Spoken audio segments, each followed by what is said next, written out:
All right, hello everyone on the stream. Just waiting to make sure I can hear myself.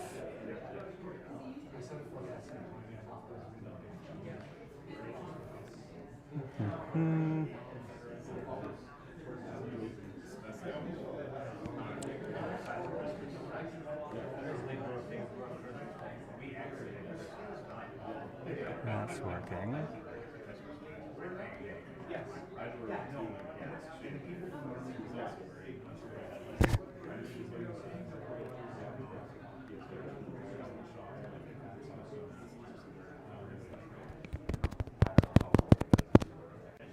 Testing, testing, 1, 2, 3.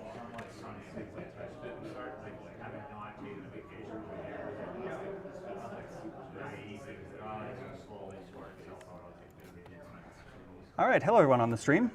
We're about to get started shortly. Just about everybody is here in person, and it's nice to see such a great showing online. What do you think, Lana? 1 minute? Less than 1 minute. All right, we're about ready to go soon, guys. Stay tuned.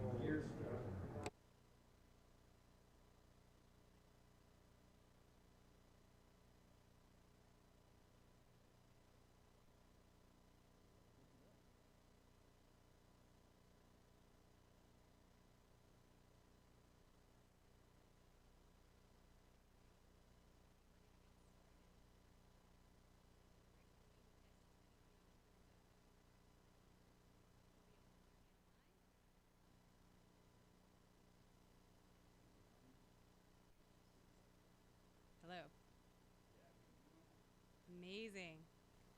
Great. Okay, well, welcome everyone to the inaugural Hall of Innovators Awards. My name is Lana Selby. I'm the Executive Director for Yukon Society. And I'm so honored to be here today, obviously with a few of you here in person who are receiving awards and many more, I believe, online who are watching. So thanks for joining us. I want to acknowledge that we are on the traditional territories of the Kwalindun First Nation, the Tong Kwatchin Council, nations that have been innovating on this land for a very long time. Uconstruct is so excited to launch these awards today in partnership with Yukon Government Department of Economic Development.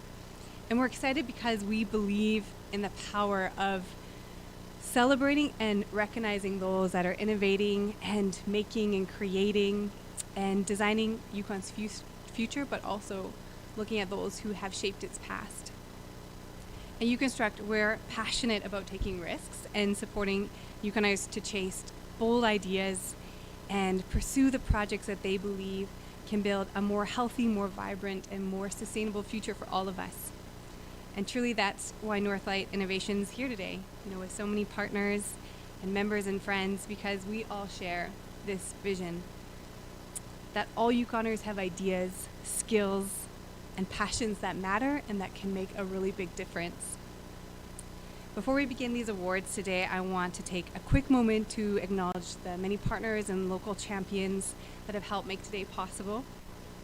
Thank you as always to Yukon Government Department of Economic Development, CanNor, and to Rich Thompson and the whole team at Northern Vision Development. Your support for this hub and the work that we do here to uplift Yukon entrepreneurs really matters. And I also want to acknowledge that so many incredible local business leaders support this space and this vision of a thriving and entrepreneurial Yukon. Northwest Tal, Yukon Brewing, Air North, Newmont Gold Corp, Ralph and Marge Hogan, Outpost 31, Whitehorse Motors, What's Up Yukon, Firebean Coffee Roasters, Yukon Built, Collective Good, and Make IT. And saying those names really makes me reflect and remember right now that it is a challenging time for many of these local businesses that give so much to us, our nonprofits, our communities, our organizations. So let's really keep in mind to support them in these challenging times right now. So this week, we've been celebrating mostly online Yukon Innovation Week, along with Canadian Innovation Week, and we've done that with our partners, Yukon University Innovation and Entrepreneurship, Tech Yukon, Skills Canada Yukon, and the Yukon Entrepreneur Podcast.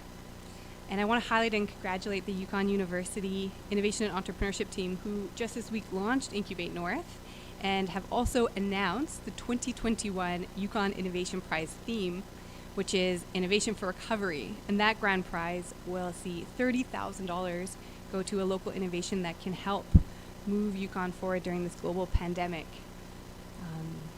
And in the spirit of Innovation Week, I also want to say, if you have an idea, if you have an innovation, don't hold back. We are here for you.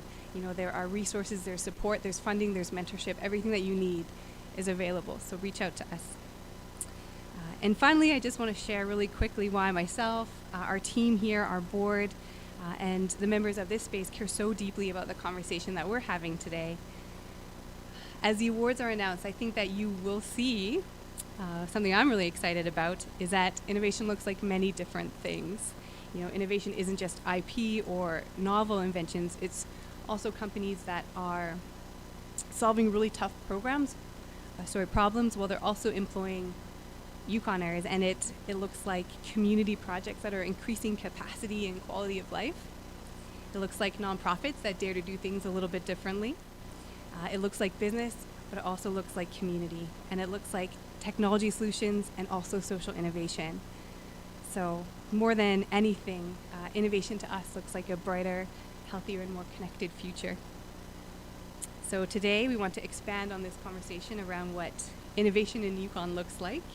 And it certainly looks like a lot of you who are here in the room with us, because tonight we're really celebrating the impact that you're making. And I am now so honored to invite Ranj Pillai, Minister of Economic Development, to give you all a warm welcome.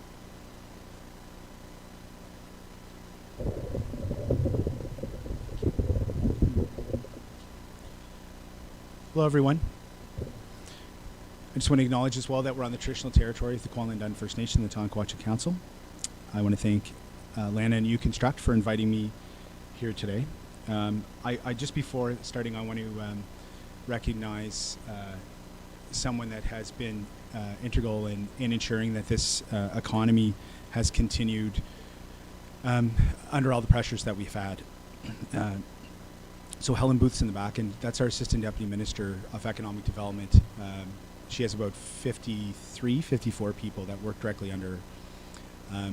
Over the last, since we've dealt with the COVID pressures, we've been in a situation where their department and probably the policy team and herself and a couple of other individuals have built a series of programs. Sometimes they build programs in 2 weeks. Those programs, so just to share with you, 2 of the programs they've built have been adopted by the federal government, and a 3rd one's being looked at right now. And so I think when you talk about Yukoners and you talk about innovation, that's pretty special. It's a small shop there, and it wasn't, there was a lot of late nights, and there was nights away from their family members and their children to make sure that those programs were built. So Helen, I want to thank you, and I thank you on behalf of Yukoners, because we still have pressures, but we're in pretty good shape because of a lot of work you've done. The Hall of Innovators is being established to celebrate the success stories of innovators from across the Yukon. I'm very happy to see Yukoners recognizing and celebrating leaders in innovation. All of the individuals being inducted today have helped to usher in the modern era of innovation in our territory.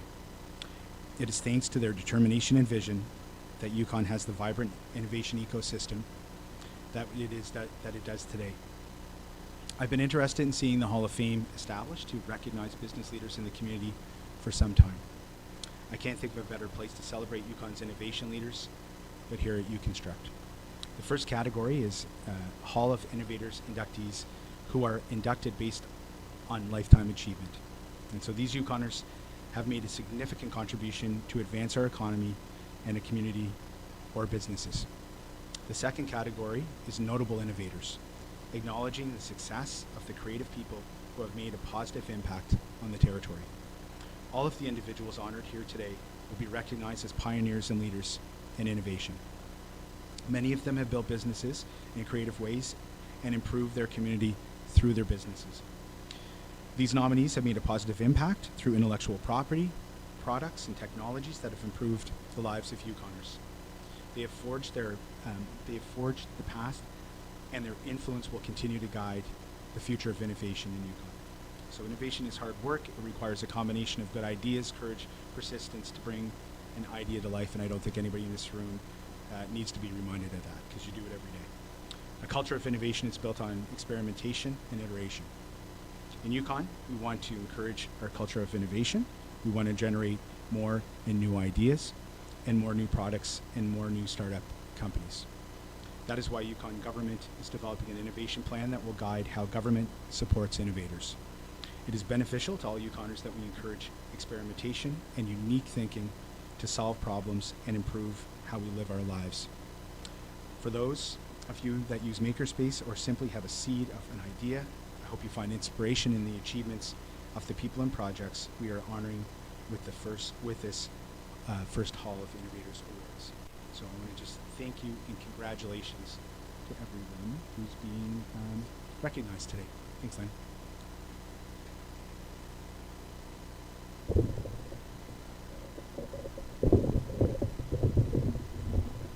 Thanks, Rick. Thank you, Mr. Play. So today, we're really proud and excited to be presenting 5 awards. 4 are for notable innovations or innovators, and we have 1 for lifetime achievement in innovation. These award nominations came from across the Yukon. We put out a call for nominations, so these came from your fellow Yukoners. And a selection committee was formed to evaluate the nominations, and they looked at leadership, innovation, the impact being made in the Yukon, and also the ethics which the work is being done. So before we present the first award, I really want to thank and acknowledge this year's selection committee because they gave quite a few hours of their time to review all the nominations and make the selection. So we really appreciate them.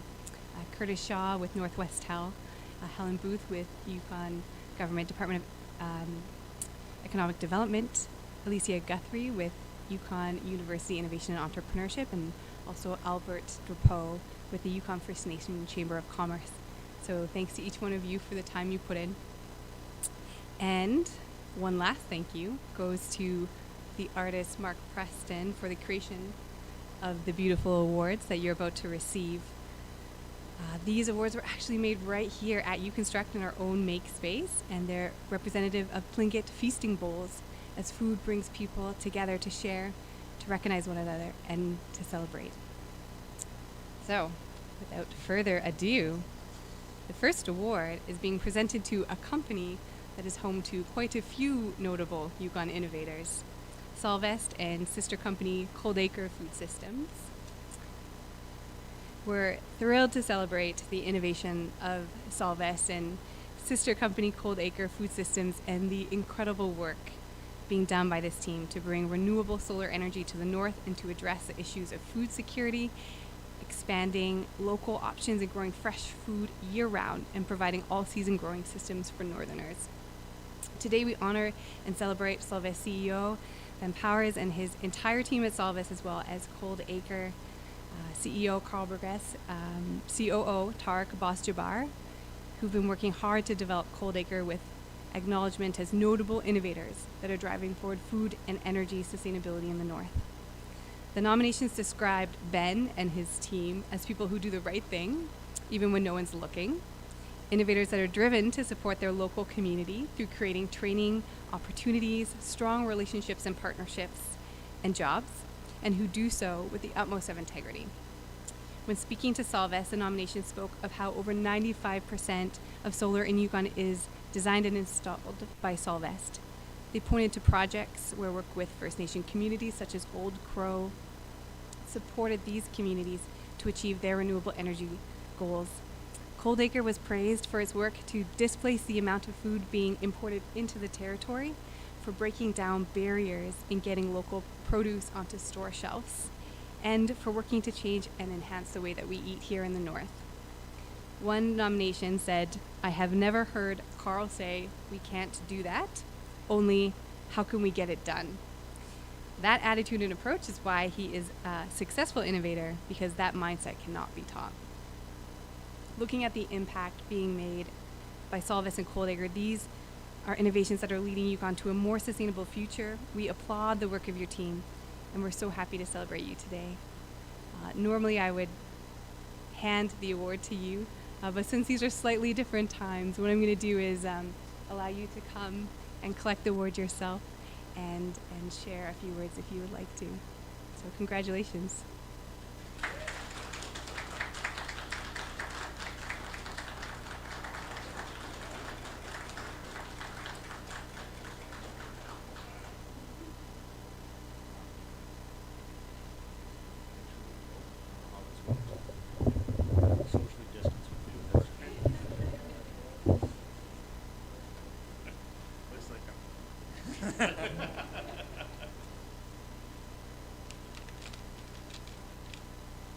Thank you very much. It's a pleasure to be here and a real honor.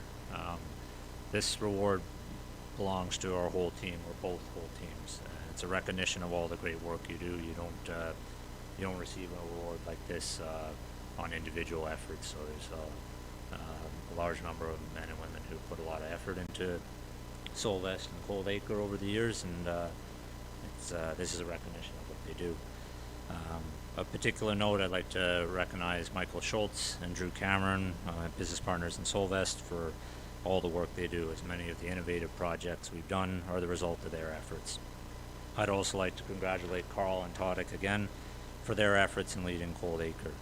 Food security in the north is a big challenge, and Cold Acre is a great example of applying innovation to solve many of the challenges we face. So on behalf of our entire team, I'd like to say it's an honor to receive this reward. Thank you very much for your recognition, and we look forward to leading the way in renewable energy and food security. Thank you very much.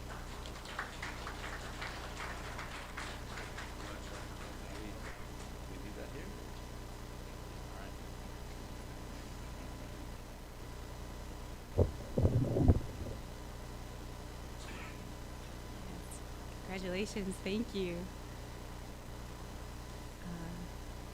So the next award for Notable Innovators, I'm extremely proud to present, as it's someone who has been an inspiration to me personally for many years.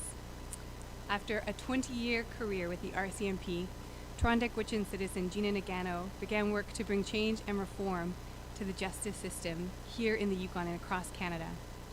Gina has done this through her work that focuses on community safety, which includes community safety officer programs and crime prevention through environmental design.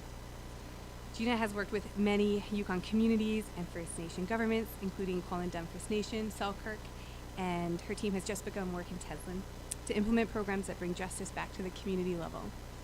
Gina founded Shi Zozer House of Wolf Consulting to take a holistic and community-led approach to justice. She believes that justice is an integral part of the well-being of a community and that it can't be separated from that. When considering impact, the selection committee could clearly see that this work is pivotal on the path to reconciliation and for the well-being of First Nation citizens. The selection committee was excited to have Gina receive this award because one of the key criteria used to measure the nomination was impact. The impact that innovating and recreating the justice process in First Nation communities has had on both individuals and communities in the Yukon has been incredible. Taken from a Yukon News article is this quote: Park, the first and longest serving safety officer in Kwalindun, said the crime rate has gone down since the program started in his community in 2015. I know it's working, he said. I see the results every day. When she isn't engaged in this important work, you will also find Gina serving on an unbelievable amount of boards, working on innovative projects, or launching new businesses, such as her most recent, Foot North Reflexology. And why does she do all of this? Gina believes in the concept of keeping it in the community, which means establishing local businesses here, where we live, so that our lives are just as vibrant and full of opportunity as anywhere else in Canada. Gina is a leader, an innovator, and a mentor to more people than could ever be counted.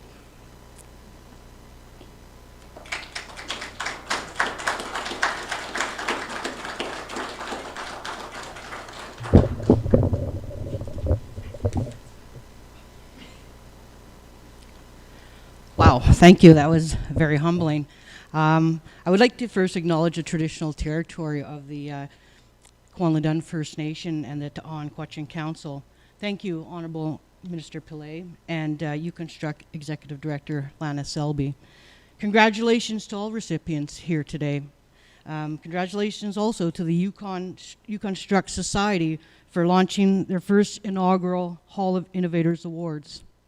I'm very honored to accept this award, not only for myself, but on behalf of those incredible mentors that I've had, co-workers, family, and close friends who inspired me to be persistent, to take the leap of faith, to take on the incredible challenges that come before me, to become a change maker, innovator, and explore my creativity towards providing community safety and wellness for our Yukon First Nation communities.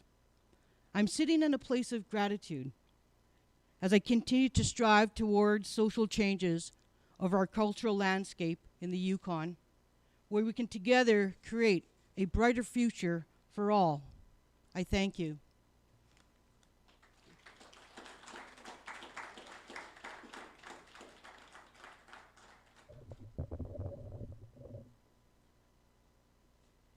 Thank you. Congratulations, Gina.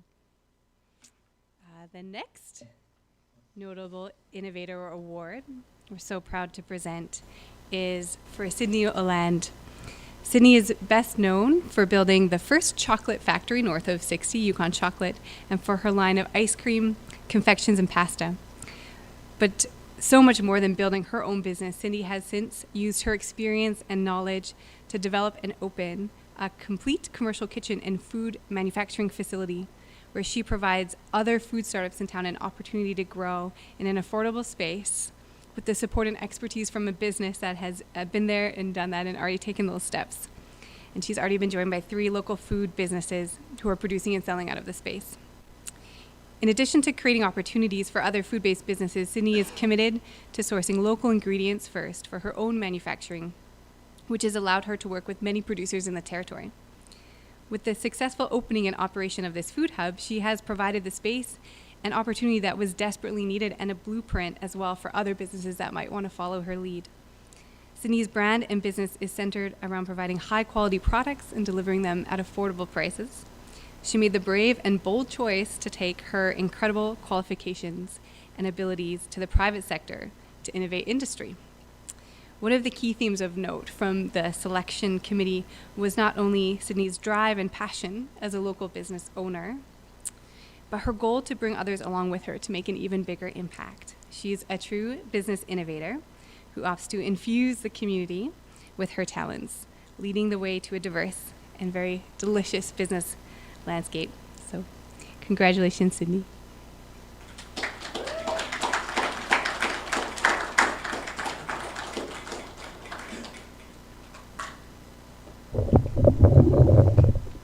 Thank you. I'm really excited to be here.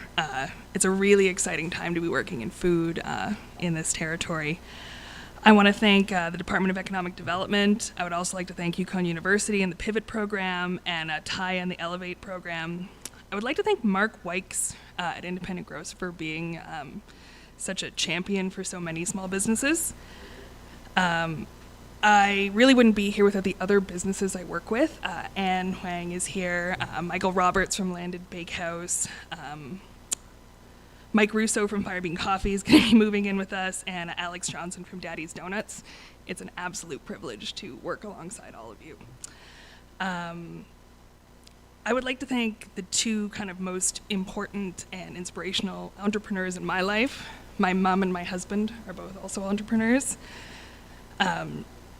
It's really cool to be able to work in a community like this where there are so many kind of thriving small businesses, especially going through a pandemic. I want to thank Yukon Struct for this award. Minister Pillay, thank you so much. Thank you.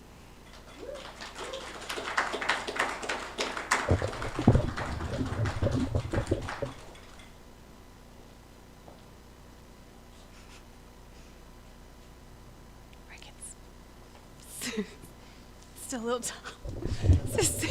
Sydney's quite a bit taller than me. Congratulations, Sydney. And now I'm thrilled to be presenting the final award tonight for notable innovators and innovation to a very well-loved local nonprofit. The Yukon chapter of Ride for Dad has led the important initiative to create awareness and openness about a subject that has traditionally been uncomfortable for many people to address to devastating effect. This nonprofit supports the Prostate Cancer Fight Foundation. The leadership and initiative taken by the team has opened the lines of communication between men and their partners, friends, and healthcare providers. And this is critical to saving lives. When looking at innovation, the many varied and innovative approaches taken to raise awareness and money in the Yukon is evident by the results. In spite of being the most northern chapter with the shortest riding season and the smallest population, they consistently land in the top 3 locations across Canada out of about 40 to raise the most money each year. This is thanks in part to the highly anticipated and appreciated Ride for Dad comedy event, which was created by the Yukon chapter and raises as much or more money as the Ride Day in the summer. The board's innovative spirit propelled them to host a national summit in 2017, with chapters from across Canada attending. The event showcased researchers and their projects. This was the only time in Ride for Dad's 20-year history that a summit of this nature was held. Physicians who attended this summit stated that they'd learned more about prostate cancer in those few hours than at any other time in their professional careers, which is quite a legacy. The selection committee was really impressed by this admirable example of what can be achieved when people use their gifts and talents and passions to improve the lives of others and challenge themselves to grow, adapt, and achieve more of what might be expected of them.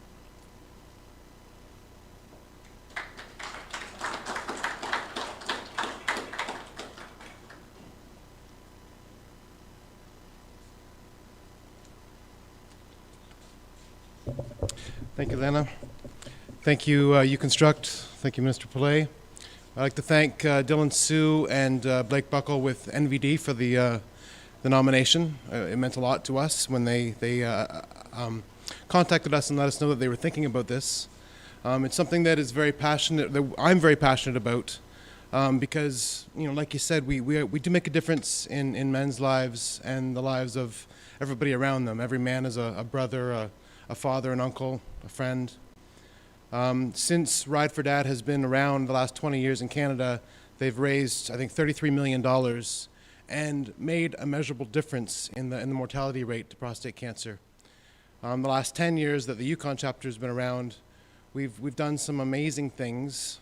We would be in the middle of a research project if it weren't for a pandemic. We need to get blood samples to Edmonton, and of course, with limited flights, we can't do that. But we had to take an innovative approach to do that. I want to thank Dr. Bamford. He and I took a bunch of courses so that we could do this research on our own time as a volunteer, and we have everything set up, ready to go. The other thing, that the innovation that I want to, that I'm thankful for, and people have said this to me, is what Lana had said, is that men don't talk about men's health, men don't talk about sexual things, so prostate cancer has the added barrier that it's not talked about. And when we can have 2 events here in the Yukon, we are the only chapter that has 2 events every year, the Comedy Night and the Ride Day. And we have an amazing amount of sponsors and volunteers and partners. Like during the pandemic, we had as many people come out as the year before. We raised as much money as the year before because of this amazing community. But the fact that somebody has said to me, you know what, I've heard people talk about prostate cancer and it's not in hushed tones and laughing about it. It's a legit concern. That saves lives. And the other aspect is we have an amazing board. Mark Beasy is with me here tonight. Mike Thorpe, Julie Thorpe, I can't mention all of them. My name is Sean Secord. We challenge each other. After we have a good event, we say, that was great. How do we do it better? And every year we push each other. And I think around this room, that is, you know, what makes people innovators, and really happy to be doing something that's saving lives. Thank you so much.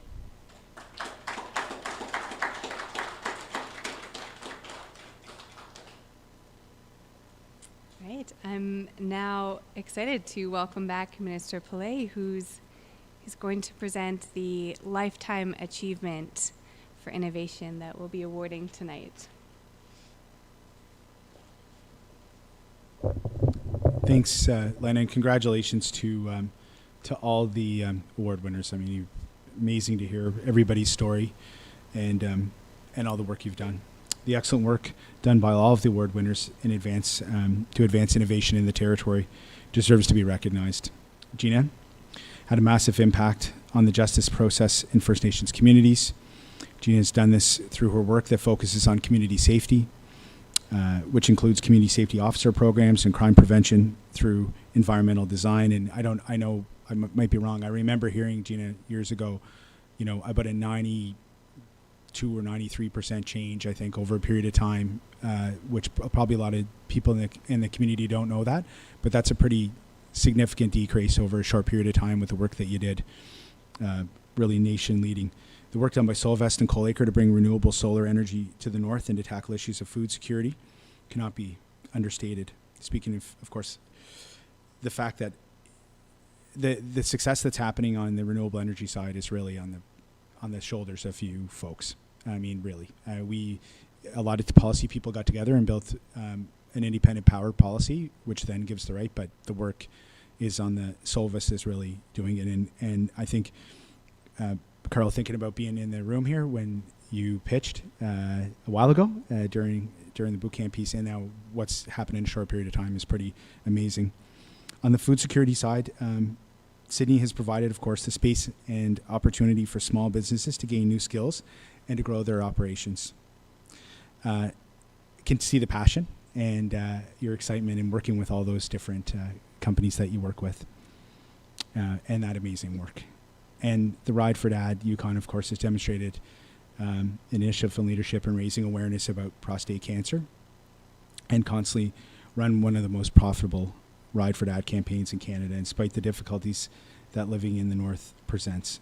You know what? Many of us have had close family members. I have one now that's battling through that, and that conversation is always hard to have. And so thank you for being able to bring people together, Sean and Mark, and I know how passionate you are about it. So congratulations once again to all of those for just making our a brighter future for us in the Yukon. The Lifetime Achievement Award is selected based on leadership, impact, innovation, and ethics. These qualities make up only the most influential and memorable of creators. So I'm happy to announce that the recipient for this year's Lifetime Achievement Award, and our first, is Gord Duncan. Gord was known for his innovative thinking, his trademark ethical business practices, and for his commitment to encouraging up-and-coming creators.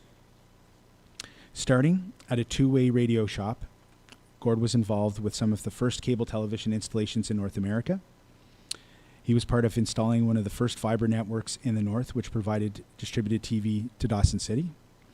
As the owner of Total North Communications, Gord demonstrated business practices that made him highly respected throughout the Yukon. Gord has exemplified great leadership and ethics in every aspect of his work in his life. He was creative and heavily involved in innovation and designing new concepts and innovations. His first invention was Total Point, a low-power radio device that was aimed at emergency response. The radio could be used to put out emergency messages, and responders could change the message in real time. Perhaps Gord's most well-known creation of all was the world's first Bluetooth padlock.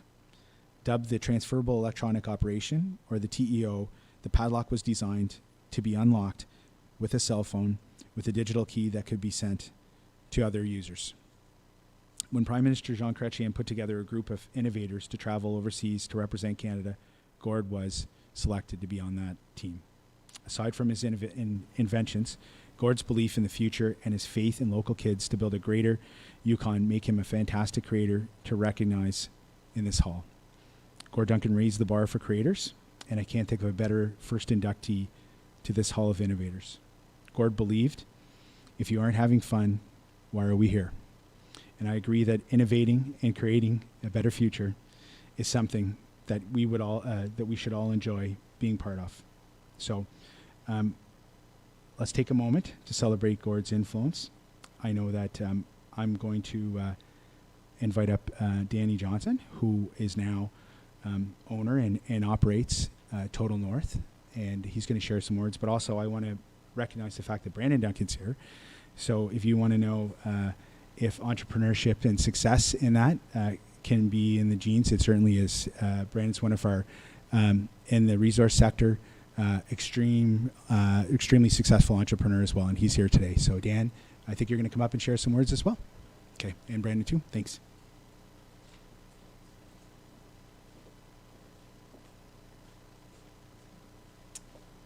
All right. Well, yeah, thanks very much there, Minister Pillai. And I'm here on behalf of the family. I got the golden ticket, so to speak, as this COVID business has not allowed everybody else to be here. But on behalf of Sheila, Ken, Becky, Pat, myself, Tiffany, Jake, Romney, and Elise, and Angela, I'd just like to say thank you very much.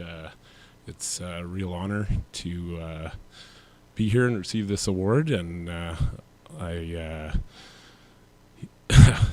my dad's always definitely been an inventor. I recall one evening catching him in the garage, and he had a Lego kit and a bike derailleur, and I was informed that I was on a need-to-know basis as to what these things were involved with, and he actually never told me what he was doing. So yeah, and I guess further to that, Dan, he's kind of taken the torch and run with it and continued with the innovation and ethics and business practices, and Gord, to be very proud to have you carrying that torch. And with that, I'll pass you the mic. Well, first I'd like to thank Rand for stealing my entire speech. Did I email that to you? So I guess now that we've talked about the inventions, maybe I'll speak a little bit about how Gord's innovation, it came through in the workplace as well. I think after Total Point, Gord really focused himself internally, and he really wanted to look at how can I grow Total North and build a culture of success. And, you know, grow we did. We went from 6 people in 2000 to 24 today. And I can tell you that that never happens without innovative management and creative thinking, and that's what Gord brought to the table. You know, Gord always said, bring me any problem you want, but you better have 2 solutions too. And that's something at Total North that we take pride in. That's something we do. We solve problems. I would say he also instilled a bit of fearlessness within the group. We were never afraid to take on new products, technologies, markets, but you're only allowed to do that if you're not afraid to fail. And I think that's a very important quality in leaders today, is when you allow people to fail, good things happen. And you can see from us, we were a two-way radio shop, and now we're a technology company. And there's no way to go from A to B without a lot of fails in between. I think if you look at everything that we do well today, all the services and products, there's a whole bunch in the graveyard that we spent a lot of money, time, and resources trying. But Gord let us fail, in fact, often encouraged it. And that's something we try to do with our folks today. If you're not trying, you need to be innovative and look at different ways to solve problems. And we continue to do that today with Total Shelter, one that Ranj didn't steal from me. Thank you for saving that.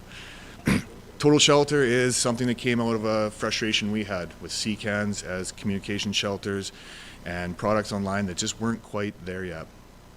And so while I went online to search out different vendors, Gord went to the sketchbook and he rebuilt a shelter from scratch. We ended up with aluminum extrusion frames with locking corners that fit standard SIP panels. We can flat ship. The product is modular, it's mobile, and it's almost exactly how we thought it would be. And that's something that we're going to continue to do because it's fun.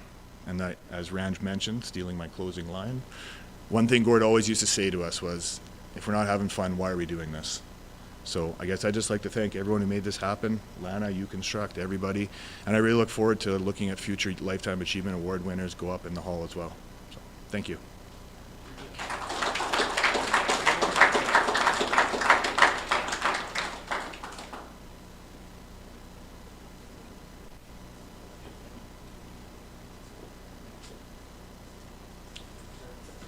Thanks. Congratulations, everyone. It's so exciting. Obviously, we wish we could have a banquet and pack the room with hundreds of people, but we're just so excited that you're here with us tonight, and many people are watching online for this inaugural awards event. But speaking of the Hall of Innovation, which brings us to the last person who's going to share with us tonight. So the idea for a Hall of Innovators, obviously, well, first we're Uconstruct, and second, it's a Hall of Innovation. So we didn't want to do anything that was traditional.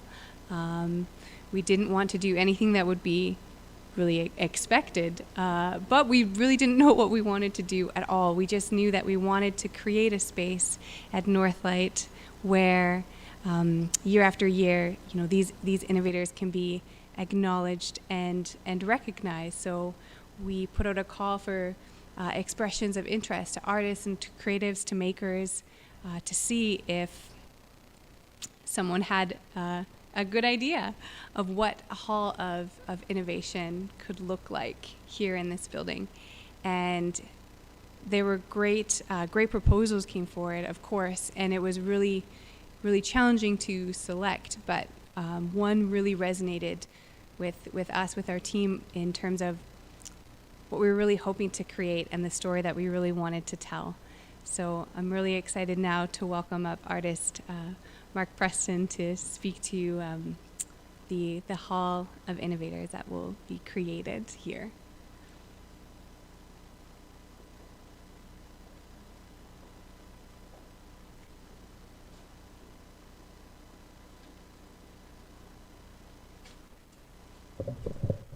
She's much taller than me too. Hi, my name is Mark Preston.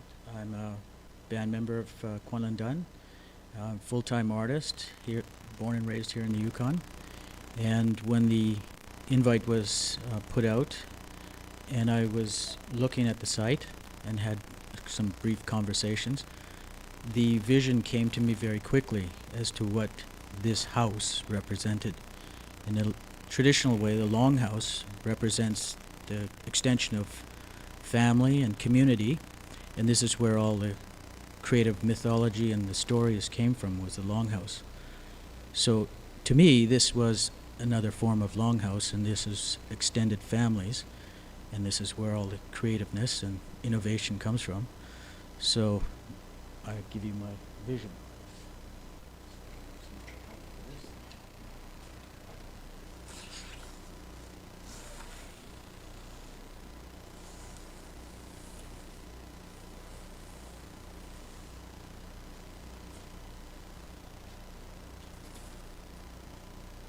So what we have is some examples of post and beam. And a post was the beams that supported the roof, and traditionally they would have been elaborately carved, but this is my interpretation of traditional work. I'm trying to project it into the future, so that's where my interest lies, is in the future. So I'm trying to create something that might imply a future, and leave most of my work blank, and with just subtle hints of the traditional artwork, because I believe everybody's familiar with traditional work, so I don't need to keep repeating the same stories. I just give you a little taste of it, and then you know the rest of it. So I will be available here to explain one-on-one the vision of the space as well. Thank you.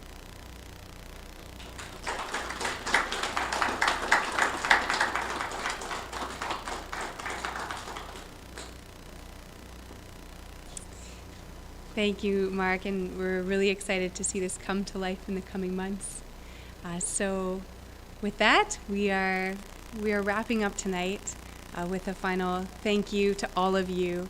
And I know personally for me, this has been really inspiring and encouraging. And I think it's important, these are challenging times, but let's remember to encourage one another. Let's remember to celebrate one another, to be kind to one another, and to remember that everything that we need to move us forward through challenging times, and to build a Yukon that continues to be vibrant, where we can all connect and pursue our passions. We have everything we need here, and we have incredible people here. So thank you for being here. Thank you, Minister Pillay, and congratulations on all the awards. To the public, please keep innovating, and if you have an idea, it might be time to pursue it. So thank you so much, everyone.